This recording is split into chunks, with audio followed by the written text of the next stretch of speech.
Antes, uma notícia do dia. Vamos falar da turma do Contra? Pois é, sempre tem. Deputados e senadores da oposição e de partidos de centro lançaram nessa quarta-feira a Frente Parlamentar Mista em defesa da Previdência Social. Só que não, né? Porque não é em defesa. O grupo é contrário à proposta da reforma apresentada pelo governo. A frente conta com 171 assinaturas de deputados e 27 senadores. São 32% da Câmara, mais ou menos, e 1/3 do Senado. Para aprovação do texto, é necessário o apoio de 308 votos de deputados e 49 de senadores. O grupo deverá apresentar uma proposta de alteração das regras para a aposentadoria que possa ser discutida como alternativa ao que o governo propôs. Vai lá, vai, Vera. Bom, esperado, né? Papel da oposição é ser oposição. Se eles apresentarem uma proposta alternativa, é do jogo, é o governo que tem de articular. Quem tem de botar 308 votos é quem quer aprovar a reforma. Então, o governo tem de articular uma maioria que se contraponha a esse grupo. Isso daí era esperado, é do jogo democrático. O Congresso funciona na base de situação e oposição. Ninguém é obrigado a aderir à proposta do governo. Cabe ao governo convencer a sociedade e as bancadas de que a sua proposta é a melhor, talvez a única. A gente aqui defende que é necessário fazer a reforma, que é necessário que ela seja dura, que é necessário que ela seja abrangente e que é necessário que todos contribuam. Então, este é o discurso que cabe ao governo fazer chegar à sociedade. E os meios são esses mesmos, Congresso. No Congresso, as forças se contrapõem, oposição de um lado, situação de outro. O que o governo não está sabendo é montar a sua base. O presidente da CCJ, Fernando Francischini, deu uma declaração ontem ou anteontem. Felipe, exato.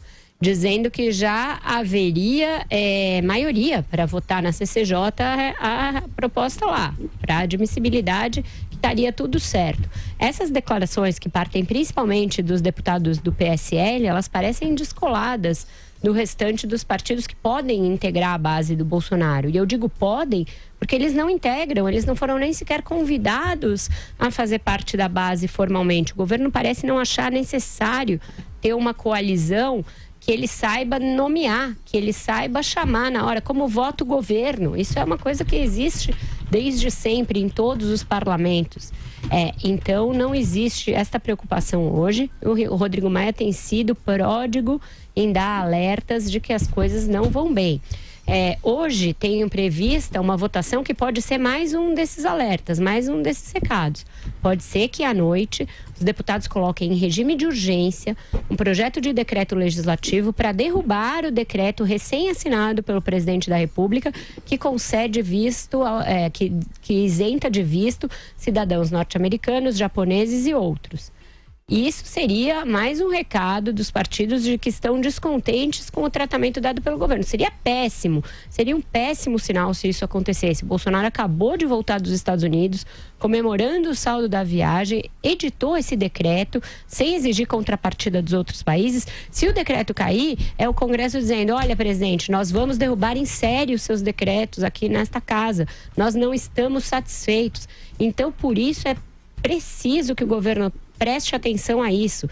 Não cabe a gente culpar a oposição por ser oposição, e sim o governo por fazer o governo, fazer com que o governo funcione. Diga lá, Andreasa, sua análise.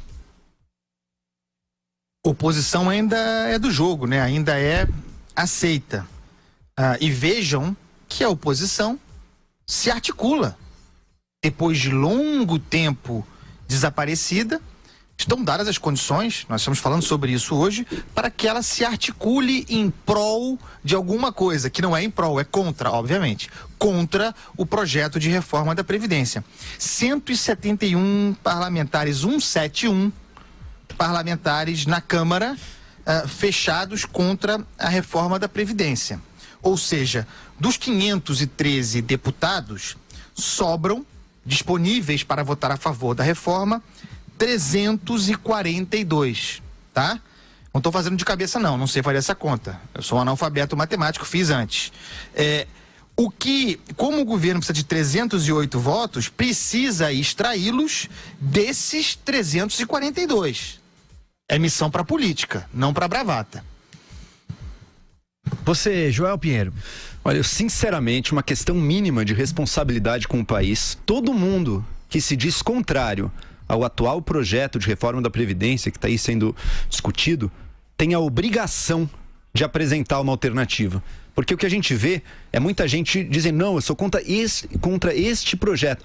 Mas daí enrola, não tem alternativa nenhuma. Ou então inventa coisas que nem tocam no problema. Ah, tem que tirar privilégio de político antes. Isso nem toca no rombo das contas públicas, no rombo previdenciário brasileiro.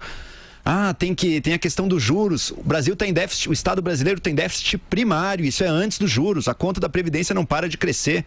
A gente tem um problema real. O Brasil é um país jovem, hein? Um país em que menos de 10% da população aí é idosa.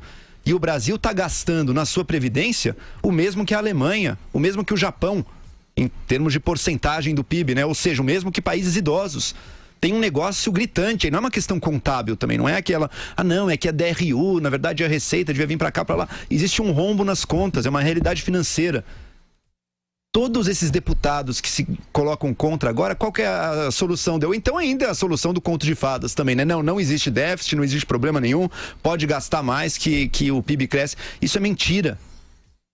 Eu espero de todo mundo, neste momento, que se coloque contra, ainda mais que feche questão, né? Nem se colocou para negociar e fechou questão contra, tem a obrigação moral, a obrigação social, a obrigação cívica com o povo brasileiro de dizer, então, qual é a alternativa? Qual a alternativa que controle a escalada descontrolada do gasto previdenciário brasileiro, que num país jovem já está gastando o mesmo em termos proporcionais que países idosos, e isso só cresce, só vai piorar. O que vocês vão fazer a respeito?